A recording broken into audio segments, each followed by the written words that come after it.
Hello and welcome to another day in paradise, and welcome to another edition of the Unapologetic Negropian. In today's video, the Exodus Alliance. Who are they? What do they do? And can they actually help in the Gambia? We're going to try and answer these questions, but first I'm going to ask you to please like, subscribe, share and click the bell notification.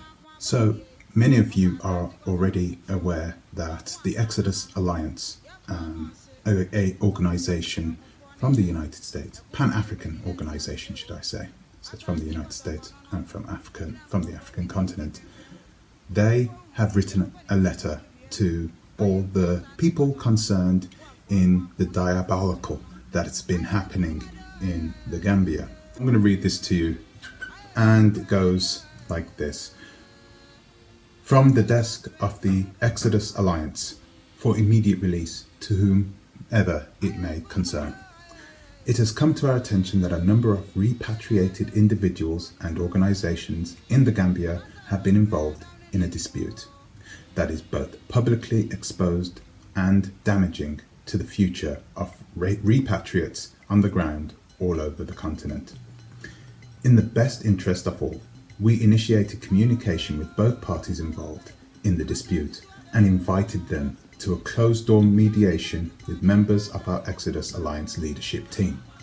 It is not the goal of this alliance to point fingers, cause division, find fault, nor expose the inner issues publicly. Our goal was to allow the parties to enter into mature and professional discussion in a controlled environment in order to find a solution for all. Upon completion of the first mediation, we have decided to assist the disputing parties with legal and financial management resources through the African Diaspora Returnee Association to find a quick and transparent solution to the crisis, and asked the individuals to reconvene with us at a later date to conclude the mediation process. In addition, both parties have agreed to cease all negative media publishing, Facebook, YouTube, etc., in the interest of peace and professionalism. Hopefully, after such a major step in the direction of community and nation building, we can set the precedent that we, as a community, can handle ourselves accordingly and manage our affairs with order and independence. Sincerely yours, the members of the Exodus Alliance. The people who are part of this dispute in the Gambia have all received a letter just like this. The question is, will they respond? Have they responded? And does the Exodus Alliance have that amount of clout that will actually make a difference in this situation? Will people actually listen to them? Let's try and answer these questions. First, we need to ask ourselves, who is the Exodus Alliance? Well, the Exodus Alliance is a group of Pan-African organizations that have joined forces in order to facilitate the repatriation of Africans from the diaspora back to the continent. I'm going to read real quickly what they say, who they are on their website right now. The Exodus Alliance is a multi-collective strategic alliance between proven champions for the development of repatriation resources at home and abroad. The Exodus Alliance addresses the needs of repatriates with productive solutions as well as strategies for sustainable growth on the continent. The Exodus Alliance has committed itself to making these opportunities and resources available. I read that verbatim, and as you could see, I wasn't actually making mistakes. The English that they were using on the site is pretty bad, to say the least. There was gaps all over it, all over the writing and over the text. So I was thinking to myself, it's not a real good way to present yourself as an organization. But while the English may not be up to scratch, the organizations that are part of the Exodus Alliance are some pretty renowned organizations. So we have the Sankofa organization. I'm not sure if you've heard of that, but if you're planning to travel back to Africa to repatriate there, you may have heard of Sankofa because they are an organization who will help people just like you, help you with financial services and business services, real estate, that sort of thing. They will help you with everything. They're a one-stop shop. All you have to be is part of their organization, and there is a fee. The next organization is the State of the African Diaspora, which is a state, a borderless state. It doesn't actually have a country. It's an organization that sort of acts as a conduit for diasporans moving back to Africa so they can connect with governments in whatever country they move to, voice concerns, communicate, that sort of thing. It's a pretty handy organization, if I need to be honest with you. Next is the Powerhouse, the United Negro Improvement Association. It was organized over 100 years ago by someone who I see as one of the greatest Jamaicans to have ever lived, Marcus Garvey. They essentially are an organization which helps people in both the continent and throughout the diaspora in terms of education and economic empowerment. They believe that economic empowerment comes with education. They work hand in hand, and they've been at it, like I said, for over 100 years, and they are hardcore Pan-Africanists. Next organisation, so there's 4 organisations, this is the last one. I'm going to have to read this one because I've never heard of it before. Okay, I don't know if you've heard of it either, but if you have, then please let me know in the comment section. So it's called the Black Star Action Network International. Okay, it's a grassroots organisation based in Freetown, Sierra Leone, tasked with providing on-the-ground support for repatriates in the fields of project facilitation and relocation services, Bisani, and also contributes to a number of local environmental impact projects. So, you know, don't get me wrong, I think 3 of those, let's not talk about the United Negro Improvement Association, because they are well known, they're established, okay, they've been around for a long time, but the others, they're kind of newbies, and I think they're kind of living on the back of the United Negro Improvement Association. At the bottom of the letter we have the names of the people who the letter was sent on behalf of. So we have the ambassador, who is R.J. Mahdi. Okay, and I did some digging into him.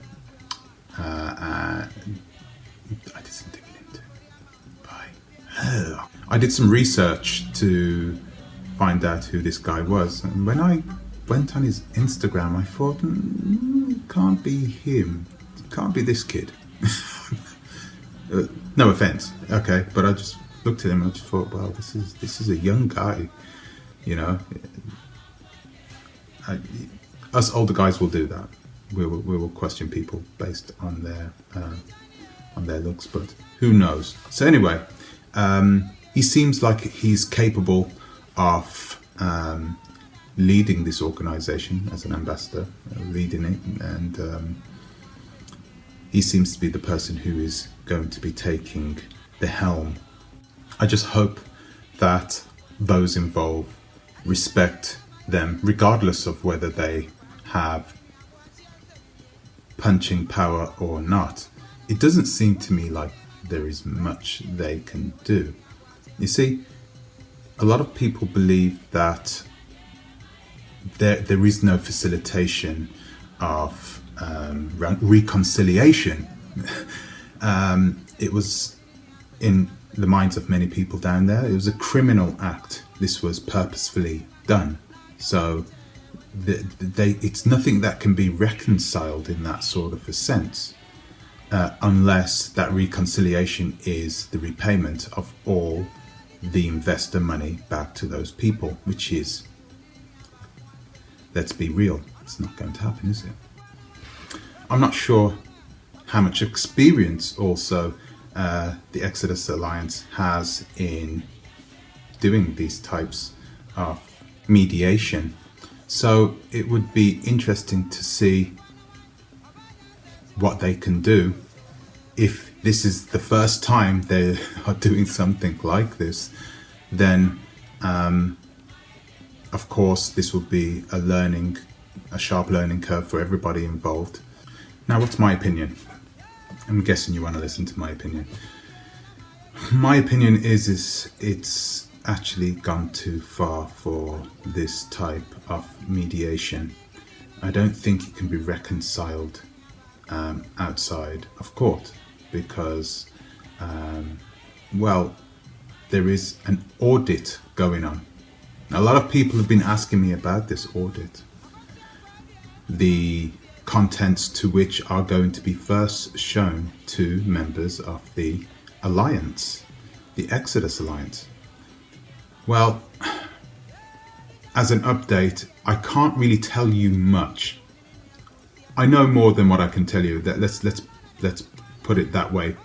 But let's just say it's not looking good for the people involved in the crime, in the alleged crime, I should say. There was more than one audit. There was an internal audit, which was probably not worth the paper it was written on, and there was an independent audit that was done, which is the one that everyone's going to be looking at. And it's this independent audit which is, it's going to shake a lot of people up.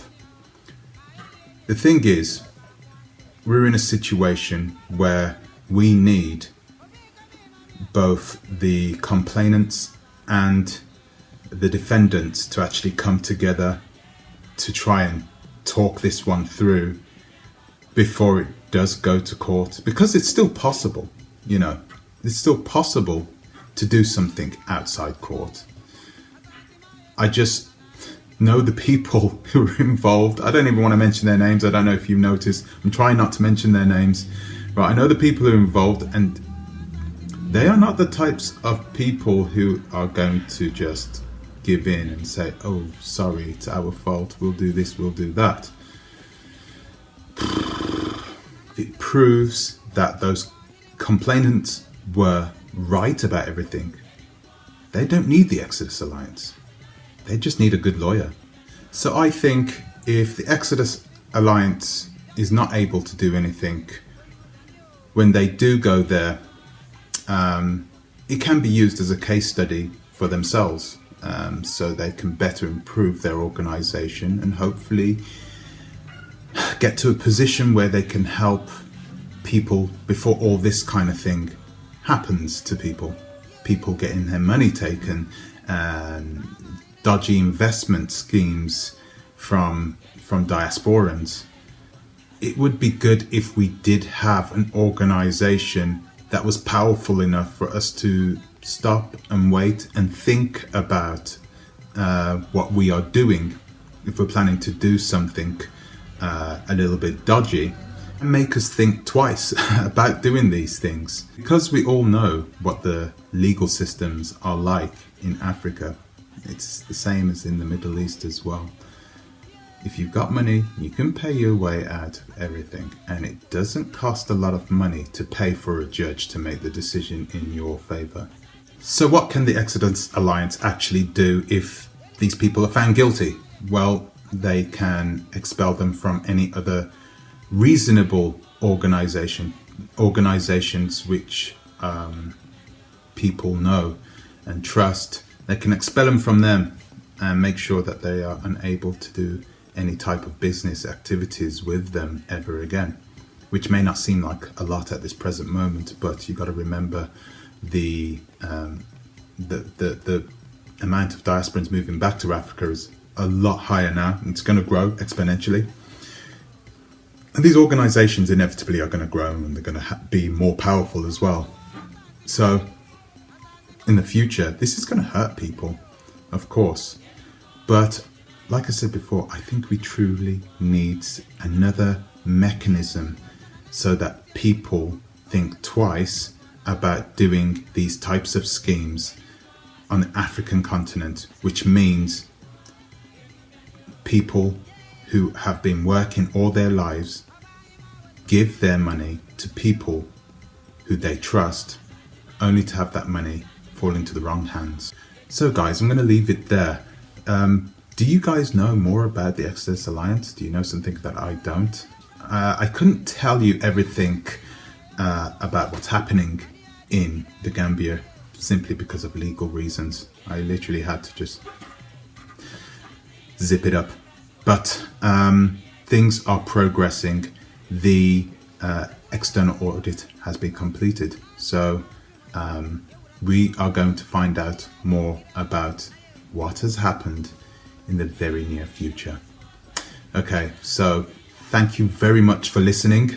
I would like to thank my new subscribers too. Thank my old subscribers. Thank you everybody for listening to me. And a little later this evening, we're going to go live for the first time ever, and we're going to be talking about some really hot subjects. So please tune in, and yeah, I'll speak to you in the next one. Take care, think twice, ta-ra a bit.